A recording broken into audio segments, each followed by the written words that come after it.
अर्थ देवी कवच। इस श्री चंडी कवच के ब्रह्मा ऋषि, अनुष्टुप छंद, चामुंडा देवता और अन्यास में कही गई माताएं बीज, दिगंब देवता तत्व हैं। श्री जगदम्बा जी की प्रीति के लिए सप्तशती के पाठानुरूप जप में इसका विनियोग किया जाता है। ओम श्री चंडिका देवी को नमस्कार है। मार्कंडेय जी ने कहा, पितामह, जो इस संसार में परम गोपनीय तथा मनुष्यों की सब प्रकार से रक्षा करने वाला है और जो अब तक आपने दूसरे किसी के सामने प्रकट नहीं किया हो, ऐसा कोई साधन मुझे बताइए।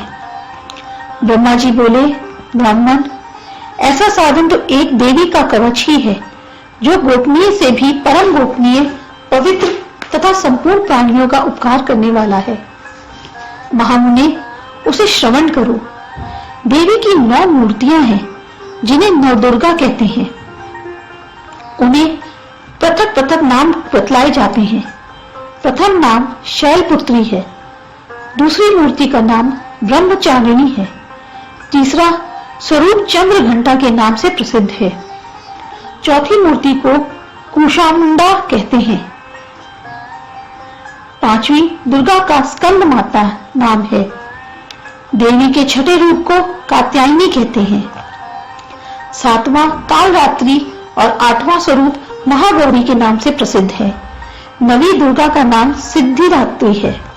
ये सब नाम सर्वज्ञ महात्मा वेद भगवान के द्वारा ही प्रतिपादित हुए हैं।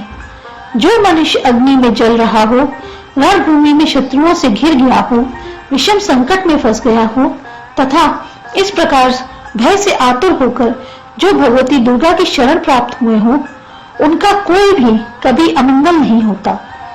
युद्ध के समय संकट में पड़ने पर भी उनके ऊपर कोई विपत्ति नहीं दिखाई देती। उन्हें शोक, दुख और भय की प्राप्ति नहीं होती। जिन्होंने भक्ति पूर्वक देवी का स्मरण किया है, उनका निश्चय ही अभ्युदय होता है। देवेश्वरी, जो तुम्हारा चिंतन करते हैं, उनकी तुम निसंदेह रक्षा करती हो। चामुंडा देवी प्रेत पर आरूढ़ रहती हैं, वाराही भैंसे पर सवार रहती हैं, ऐन्द्री का वाहन ऐरावत हाथी है, वैष्णो देवी गरुड़ पर ही आसन जमाती हैं, माहेश्वरी वृषभ पर आरूढ़ होती हैं, कौमारी का वाहन मयूर है, भगवान विष्णु की प्रियतमा लक्ष्मी देवी कमल के आसन पर विराजमान है और हाथों में कमल धारण किए हुए हैं। वृषभ पर आरूढ़ ईश्वरी देवी ने श्वेत रूप धारण कर रखा है। ब्राह्मी देवी हंस पर बैठी हुई है और सब प्रकार के आभूषणों से विभूषित हैं। इस प्रकार ये सभी माताएं सब प्रकार की योग शक्तियों से संपन्न हैं। इनके सिवा और भी बहुत सी देवियां हैं जो अनेक प्रकार से आभूषणों की शोभाओं से युक्त तथा नाना प्रकार के रत्नों से सुशोभित हैं।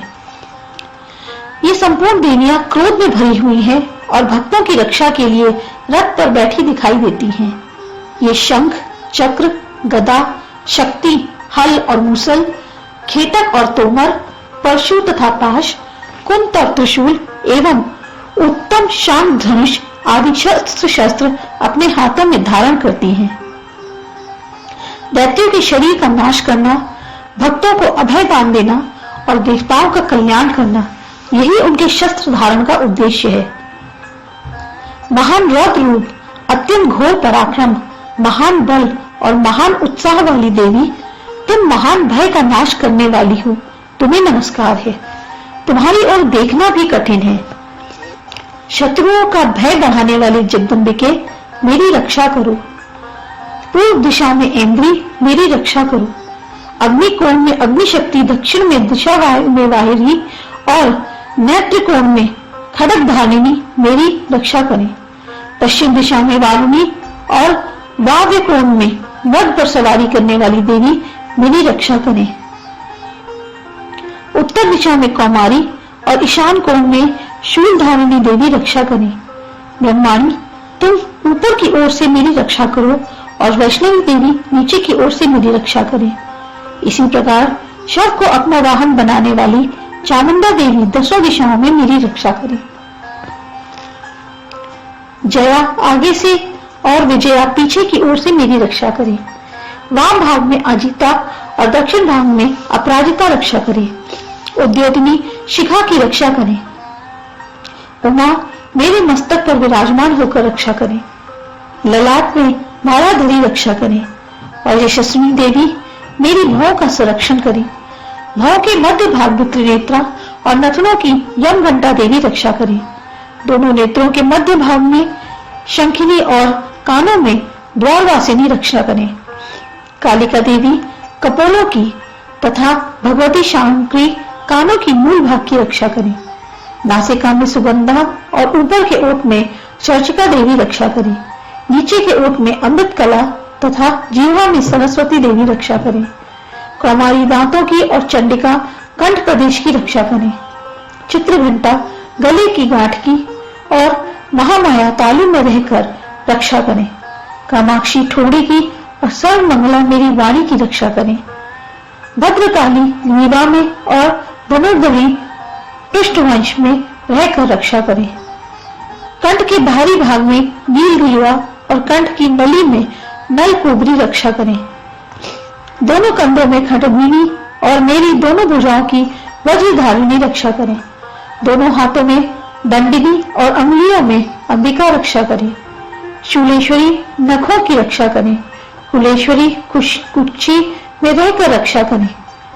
महादेवी दोनों स्तनों की और शोक विनाशिनी देवी मन की रक्षा करें। ललिता देवी हृदय में और शूलधारिणी उदर में रहकर रक्षा करें। नाभि में कामिनी और गुह भाग में महेश्वरी रक्षा करें। पूतना और कामिका लिंगड़ी की और महिषवाहिनी बुधा की रक्षा करें। भगवती कटी भाग में और विंध्यवासिनी घुटनों की रक्षा करें। संपूर्ण कामनाओं को देने वाली महाबला देवी दोनों पिंडलियों की रक्षा करें। नरसिंही दोनों घुट्टियों की और तेजसी देवी दोनों चरणों की पृष्ठभाग की रक्षा करें। श्री देवी पैरों की उंगलियों में और तलवासिनी पैरों के तलुओं में रहकर रक्षा करें। अपनी दाढ़ों के कारण भयंकर दिखाई देने वाली दंष्ट्रा कराली देवी नखों की और ऊर्ध्वकेशिनी देवी केशों की रक्षा करें। रोम वालियों में छिद्रों में कौबेरी तथा त्वचा की वागीश्री देवी रक्षा करें। पार्वती देवी रक्त मज्जा वसा मांस हड्डी और मेद की रक्षा करें। आंतों की काल रात्रि और पित्त की मुक्तेश्वरी रक्षा करें। मूलाधार आदि कमल कोशों में पद्मावती देवी और कफ में चूड़ामणि देवी स्थित होकर रक्षा करें। नख के तेज की ज्वालामुखी रक्षा करें, जिसका किसी की भी अस्त्र से भेद नहीं हो सकता। वह अभेद्या देवी शरीर की समस्त संधियों में रहकर रक्षा करें। ब्रह्माणी आप मेरे वीर्य की रक्षा करें। छठेश्वरी छाया की तथा धर्मधारिणी देवी मेरे अहंकार मन और बुद्धि की रक्षा करें। हाथ में वज्र धारण करने वाली वज्रहस्ता देवी मेरे प्राण अपान व्यान उदान और समान वायु की रक्षा करें। कल्याण से शोभित होने वाली भगवती कल्याण शोभना मेरे प्राण की रक्षा करें। रस रूप गंध शब्द और स्पर्श इन विषयों का अनुभव करते समय योगिनी देवी रक्षा करें तथा सत्व गुण रजोगुण और तमोगुण की रक्षा सदा नारायणी देवी करें। वाराही आयु की रक्षा करें। वैष्णवी धर्म की रक्षा करें तथा चक्रिणी देवी यश कीर्ति लक्ष्मी धन तथा विद्या की रक्षा करें। इंद्राणी आप मेरे गोत्र की रक्षा करें। चंडिके तुम मेरे पशुओं की रक्षा करो। महालक्ष्मी पुत्रों की रक्षा करें और भैरवी पत्नी की रक्षा करें। मेरे पथ की सुप्रथा तथा नाग की क्षेम की रक्षा करें। राजा के दरबार में महालक्ष्मी रक्षा करें तथा सब ओर व्याप्त रहने वाली विजया देवी संपूर्ण भयों से मेरी रक्षा करें। देवी जो स्थान कवच में नहीं कहा गया है अतएव रक्षा से रहित है, वे सब तुम्हारे द्वारा सुरक्षित हो, क्योंकि तुम विजयशालिनी और पापनाशिनी हो। यदि अपने शरीर का भला चाहे तो मनुष्य बिना कवच के कहीं एक पग भी ना जाए, कवच का पाठ करके ही यात्रा करे। कवच के द्वारा सब ओर से सुरक्षित मनुष्य जहाँ जहाँ भी जाता है वहाँ वहाँ से उसे धन लाभ होता है तथा संपूर्ण कामनाओं की सिद्धि करने वाली विजय की प्राप्ति होती है। वह जिस जिस अभीष्ट वस्तु का चिंतन करता है उसको निश्चय ही प्राप्त कर लेता है। वह पुरुष इस पृथ्वी पर तुलना रहित महान ऐश्वर्य का भागी होता है। कवच से सुरक्षित मनुष्य निर्भय हो जाता है। युद्ध में उसकी पराजय नहीं होती तथा वह तीनों लोकों में पूजनीय होता है। देवी का यह कवच देवताओं के लिए भी दुर्लभ है। जो प्रतिदिन नियम पूर्वक तीनों संध्याओं के समय श्रद्धा के साथ इसका पाठ करता है, उसे देवी कला प्राप्त होती है। वह तीनों लोकों में कहीं भी पराजित नहीं होता। इतना ही नहीं, वह अपमृत्यु से रहित हो 100 से भी अधिक वर्षों तक जीवित रहता है। मकड़ी, चेचक और कोढ़ आदि भी संपूर्ण व्याधियां नष्ट हो जाती हैं। कनेर, भांग, अफीम, धतूरे आदि का स्थार विष, सांप और बिच्छू आदि के काटने से चढ़ा हुआ जन्म विष तथा अहिफेन और तेल्स के संयोग आदि से बनने वाला कृत्रिम विष, ये सभी प्रकार के विष दूर हो जाते हैं। उनका कोई असर नहीं होता। इस पृथ्वी पर मारण मोहन आदि जितने अभिचारिक प्रयोग होते हैं तथा इस प्रकार के जितने मंत्र यंत्र होते हैं, वे सब इस कवच को हृदय में धारण कर लेने पर उस मनुष्य को देखते ही नष्ट हो जाते हैं। यही नहीं, पृथ्वी पर विचरने वाले ग्राम देवता, आकाशचारी देवलिंग, विशेष जल के संबंध से प्रकट होने वाले गण, उपदेश मात्र से सिद्ध होने वाले निम्न कोटि के देवता, अपने जन्म के साथ प्रकट होने वाले देवता, कुल देवता, माला, डाकिनी, शाकिनी, अंतरिक्ष में विचरने वाली अत्यंत बलवती भयानक डाकनियां, ग्रह, भूत, पिशाच, यक्ष, गंधर्व, राक्षस, ब्रह्म राक्षस, बेताल, कुष्मांड और भैरव आदि अनिष्टकारक देवता भी हृदय में कवच धारण किए रहने पर उस मनुष्य को देखते ही भाग जाते हैं। कवचधारी पुरुष को राजा से सम्मान वृद्धि प्राप्त होती है। यह कवच मनुष्य के तेज की वृद्धि करने वाला और उत्तम है। कवच का पाठ करने वाला पुरुष अपनी कीर्ति से विषभूत भूतल पर अपने सुयश के साथ साथ वृद्धि को प्राप्त होता है। जो पहले कवच का पाठ करके उसके बाद सप्तशती चंडिका पाठ करता है, उसकी जब तक वन, पर्वत और काननों सहित यह पृथ्वी टिकी रहती है, तब तक यहाँ पुत्र, पौत्र आदि संतान परंपरा बनी रहती है। फिर देह का अंत होने पर वह पुरुष भगवती महामाया के प्रसाद से उस नित्य परम पद को प्राप्त होता है, जो देवताओं के लिए भी दुर्लभ है। वह दिव्य रूप धारण करता है और कल्याणमय शिव के साथ आनंद का भागी होता है।